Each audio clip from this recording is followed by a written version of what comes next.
আজকের পর থেকে তোমরা আর কখনো জোনপুশের কোনো ভিডিও পাবা না আমার টিকটক, ইউটিউব বা ফেসবুকে। মানে আজকের এই ভিডিওটা দিয়েই আমরা জোনপুশের ভিডিও সমাপ্ত করব।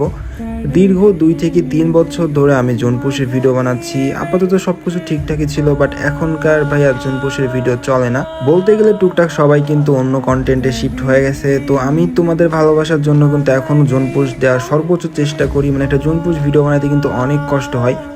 মানে ভাই লাস্ট ফিনিশিং ম্যান্টারে জোনে ফেলায় মারতে বা মেডিকেট গুছাইতে বা অনেক সময় আছে মেডিকেট যা গুছাই রেখে গেছি, এনিমিগুলো নিয়ে গেছে।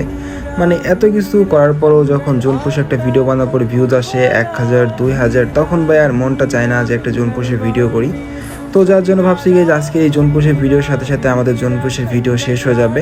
দেন কালকে থেকে আমরা চ্যালেঞ্জ ভিডিও কমপ্লিট করব, আর যদি পারি র্যাঙ্ক পুশ করা শুরু করবো আগের মতো। তো তোমাদের যদি কোনো চ্যালেঞ্জ থাকে অবশ্যই তোমরা কমেন্টে চ্যালেঞ্জ করতে পারো, যে কোনো চ্যালেঞ্জ দিতে পারো, আমি অবশ্যই কমপ্লিট করার চেষ্টা করব। তো গাইজ মানে কি বলবো, কিছু বলার নাই। মানে অনেক দিন থেকে জোনপুষের ভিডিও করি, দেন হঠাৎ করে জোনপুষের ভিডিও বাদ দিয়ে দিচ্ছি, তো হয়তো একটু খারাপ লাগবে তোমাদের।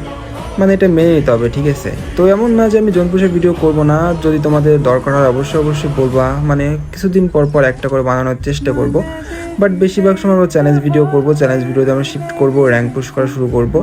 আর গাইজ একটা কথা তোমাদেরকে বলি, অবশ্যই তোমরা এই ভিডিওটা শেয়ার করবা, কারণ আপাতত আমাদের পেজের রিচ কমে গেছে, টিকটকের রিচ কমে গেছে। আর দ্বিতীয়ত ভাই ইদানিং আমি একটু ঝামেলার মধ্যে আছি, যার জন্য ভিডিও বানানোর সময়টাও পাচ্ছি না, মানে একটু বেশি ঝামেলার ভেতরে আছি। তো ভাই একটা কথা হচ্ছে, জোন পুশ করে একটা মানে কি বলবো, একটা জিনিসই মজা লাগে যে লাস্টের ম্যানটা যখন এলিমিট হয়, মানে মানে কি বলবো, এনিমির মানে কি রিয়াকশানটা কিন্তু অন্যরকম থাকে ভাই। এই মজাটা কিন্তু ম্যানটারে মাইরা পাওয়া যায় না।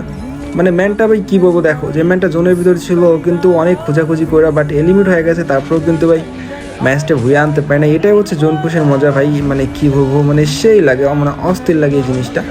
তো তোমরা সবাই অবশ্যই ভিডিও শেয়ার করে কপি লিঙ্ক করে দিবা, আর যদি পারো অবশ্যই রিপোস্ট করে দিবা। তো অবশ্যই তোমরা একটা চ্যালেঞ্জ করবা, দেখি তোমাদের চ্যালেঞ্জ এখন থেকে কমপ্লিট করা শুরু করবো। তো thank you for watching guys, আর এখন থেকে অবশ্যই তোমাদের সবার কমেন্টে রিপ্লাই দেওয়ার চেষ্টা করবো। তো সবাই ভালো থাকবা, আল্লাহ হাফেজ।